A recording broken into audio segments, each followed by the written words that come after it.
भगवान राम और सुग्रीव के बीच मित्रता स्थापित होते ही सीता की खोज के लिए तुरंत विशाल वानर सेना बुलाई गई। यह एकता राम की शक्ति से जन्मी थी।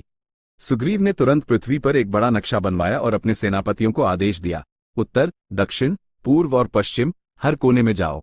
तब राम ने हनुमान की ओर देखा और अपनी छोटी, स्वयं तराशी गई अंगूठी उनके हाथ में रखी। कहा, यह अंगूठी सीता के लिए आशा का संकेत होगी। हनुमान ने उस दिव्य अंगूठी को अत्यंत भक्ति के साथ अपने हाथों में लिया। हनुमान ने अंगद, जाम्बवान और अन्य महान योद्धाओं के साथ दक्षिणी दल का नेतृत्व किया। उनकी यात्रा रेगिस्तानों और सूखे वनों से होती हुई कठोर थी, लेकिन राम के भरोसे ने उन्हें आगे बढ़ाया और उनका एक भी कदम नहीं डगमगाया। दिन हफ्तों में बदल गए और अथक यात्रा के बाद वानर सेना विशाल, गर्जना करते हुए दक्षिण समुद्र तट पर पहुंची, जो असीम और अगम्य था। अन्य वानर चकित होकर देखते रहे, लेकिन हनुमान की आंखों में शांत अग्नि थी, क्योंकि कुछ यात्राएं धरती पर चलकर नहीं पूरी होती, वे केवल विश्वास की एक छलांग से पूरी होती हैं। समुद्र तट पर, जहां वानर दल निराशा में डूबा था, वहां प्राचीन जाम्बवंत ने हनुमान को उनकी महान, विस्मृत शक्ति का स्मरण कराया। प्रेरणा पाकर हनुमान ने तत्काल अपने दिव्य और विशाल स्वरूप को धारण किया। वह सामर्थ्य जो इंद्र के वज्र प्रहार से सुषुप्त हो गया था, अब पुनः जागृत हो उठा। उन्होंने महेंद्रगिरी पर्वत के शिखर से वायुदेव को नमन कर प्रचंड वेग से आकाश में छलांग लगाई, जिससे धरा भी कंपायमान हो उठी।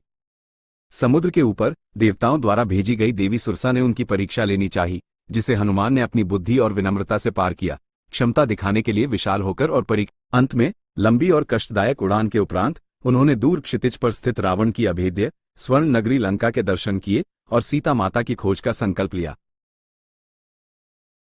हनुमान जी ने अत्यंत सूक्ष्म रूप धारण कर लंका की घनी अशोक वाटिका में प्रवेश किया और वहां शोक में डूबी तपस्या की मुद्रा में बैठी सीता जी को देखा, जिनके चारों ओर क्रूर राक्षसियां पहरा दे रही थी।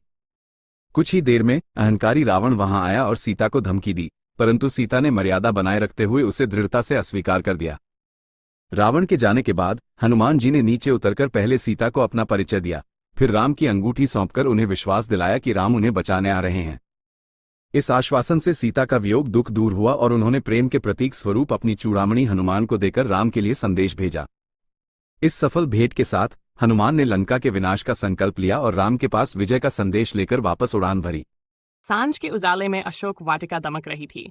तभी हनुमान मध्यम आकार में खड़े थे और चारों ओर लंकाई सैनिकों की तलवारें चमक रही थीं। अगले ही क्षण उन्होंने अपनी दिव्य शक्ति प्रकट की। एक छलांग में वृक्ष की डाल पकड़कर राक्षसों पर दे मारी और उनकी गर्जना पूरी लंका में गूंज उठी। तभी रावण ने अपना युवा पुत्र अक्षय कुमार भेजा, जिसे लंका का सबसे तेज रथ सारथी कहा जाता था, पर हनुमान के सामने उसकी वीरता टिक न सकी। कहते हैं हनुमान ने उसे केवल एक ही वार में परास्त किया ताकि युद्ध लंबा न खिंचे। अंततः मेघनाद आया और ब्रह्मास्त्र चलाया।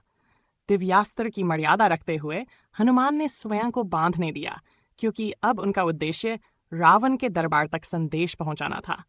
जंजीरों में बंधा हुआ वानर नहीं, एक चेतावनी था, और लंका में कोई नहीं समझ पा रहा था कि यह बंधा हुआ दूत शीघ्र ही इतिहास की दिशा बदल देगा।